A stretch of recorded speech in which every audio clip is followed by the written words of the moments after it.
Hal yang sangat perlu mendapat perhatian kita bahwa perkara ini bukan perkara kejahatan murni, tetapi ini adalah seperti berulang kali kami katakan, ini adalah perkara politik yang dikriminalkan.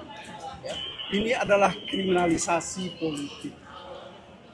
Agar supaya ini bisa dituntut dengan tuntutan yang tinggi, diciptakanlah pasal apa yang disebut dengan obstruction of justice. Sebab saudara-saudara, kalau mereka mau jujur penuntut umum itu, mereka juga harusnya mengakui bahwa kalau satu hal yang terkait dengan CDR yang mereka katakan, mereka tidak pernah mau ungkap bahwa perjalanan Harun Masiku dari Jakarta Barat ya sampai ke Tanah Abang hanya dalam waktu 1 detik. Ini sesuatu yang betul-betul sangat mencederai akal sehat. Ya. Tetapi hal seperti inilah yang mereka gunakan, bahwa CDR itulah yang mereka gunakan untuk membuktikan bahwa ada kejahatan yang dilakukan oleh Pak Hasto. Itu satu.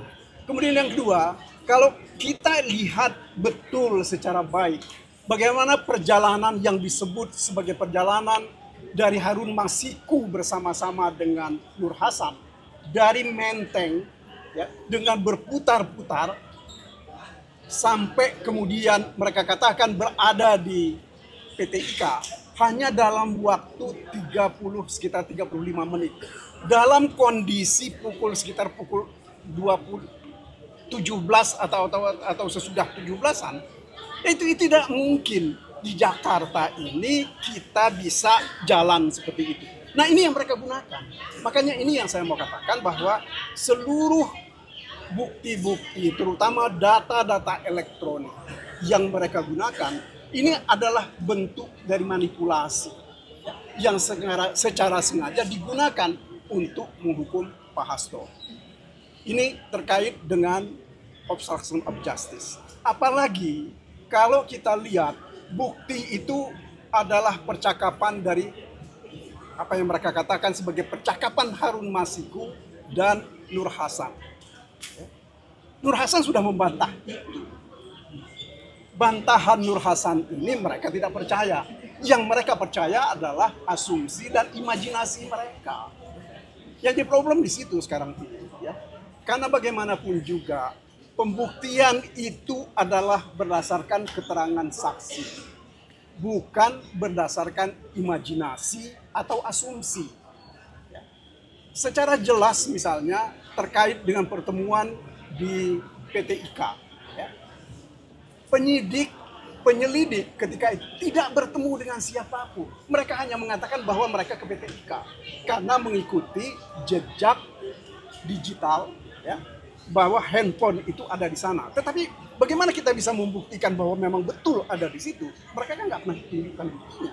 Apalagi seperti saya katakan tadi, begitu banyak kesalahan-kesalahan dari catatan CDR yang mereka tunjukkan sebagaimana diterangkan oleh ahli yang mereka hadirkan sekarang. Kemudian yang kedua mengenai keterangan Kusnadi. Ini saya kira bisa kita perdebatkan panjang. Tapi satu hal saya kira ya yang penting adalah mengenai handphone yang disita dari Kusnadi. Kan tidak ada mengatakan percakapan bahwa yang dilarung itu adalah handphone, tetapi adalah pakaian. Nah, kalau orang-orang yang bersaksi ini tidak mereka mau percaya, ya, siapa yang mereka mau percaya selain diri mereka sendiri? Makanya karena mereka tidak percaya dengan orang, dihadirkanlah saksi, penyidik, dan penyelidik. Karena mereka nggak punya bukti. Jadi saya kira ini makanya kalau terkait dengan dakwaan atau pembuktian terhadap obstruction of justice, ini bagi kami ya, ini sesuatu yang sangat memalukan.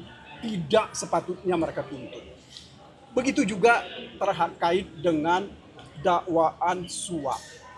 Yang jadi pertanyaan kita sekarang ini, mengapa Doni Tri Istiqomah baru dijadikan tersangka dikaitkan dengan Hasto sekarang? Padahal 2019 ya, dia tanggal 8 Januari 2020, Doni Istiqomah itu sudah ditangkap bersama-sama dengan Saiful Bahri, bersama Tio, dan juga bersama dengan Wahyu Setiawan. Tetapi kemudian dia dilepas. Apa maksudnya ini? Ya, pasti ada sesuatu yang mereka kehendaki, ada sesuatu yang disembunyikan, ya, yaitu bagaimana caranya menjerat Mas Hasto. Nah, lebih lagi, saudara-saudara, kalau kita ikuti bagaimana proses Mas Hasto jadi tersangka. Mulai dari 13 Desember 2024, dia dihubungi orang meminta dia mundur dari jabatan sebagai sekjen. Kalau tidak mundur, dia akan dipidanakan. Itu yang pertama. Kemudian yang kedua, jangan memecat Jokowi. Ya. Kalau itu dua hal ini dilakukan oleh Hasto, maka dia akan dipidanakan. 3 hari kemudian, ya, 3 hari kemudian, tanggal 16, ketika Jokowi dipecat, pada hari yang sama, ya, dikeluarkan laporan hasil pengembangan perkara. Maka kemudian hari itu belum pimpinan KPK yang baru belum dilantik.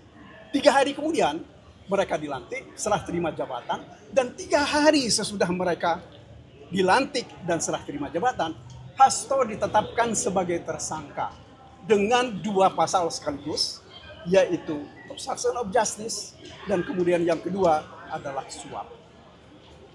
Terus terang, kalau saya sih merasa bahwa ada sesuatu yang janggal di sini.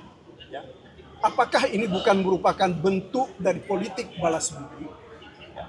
Karena bagaimanapun juga keluarga Jokowi sudah merasa dipermalukan, sehingga pimpinan KPK, ya kalau kita urut ke belakang, pemilihan mereka itu tidak seharusnya dilakukan oleh Jokowi, tetapi dilakukan oleh presiden yang baru, yaitu Pak Prabowo. Akan tetapi semua itu diabaikan oleh Jokowi. Bahkan dia sendiri melanggar 2 putusan Mahkamah Konstitusi mengenai pimpinan Komisi Pemberantasan Korupsi. Nah, jadi sekali lagi saudara-saudara, mari kita cermati secara baik, ya, bahwa perkara ini bukan perkara biasa, bukan perkara suap atau yang sederhana, bukan juga perkara yang merupakan tindakan menghalangi keadilan. Tetapi ini adalah upaya, ya, dari diskusi kami dengan beberapa teman di PDIP, ini sebenarnya adalah upaya awal, ya, yang sudah tidak berhasil untuk mengambil alih partai. Ya. Ketika Presiden Jokowi meminta tambahan masa jabatan, dan juga ketika dia tidak berhasil menambah 1 periode, maka disusunlah segala bentuk strategi bagaimana menjatuhkan partai, terutama menjatuhkan Hasto, karena dialah yang dianggap sebagai batu sandung, ya, dari kegiatan-kegiatan atau permintaan-permintaan dari Jokowi dan seterusnya. Saya kira begitu yang bisa kami sampaikan. Nanti lengkapnya ini akan masuk di dalam pembelaan kami. Mudah-mudahan minggu depan kita bisa sampaikan lebih terang. Terima kasih. Terima kasih, Pak Maksi.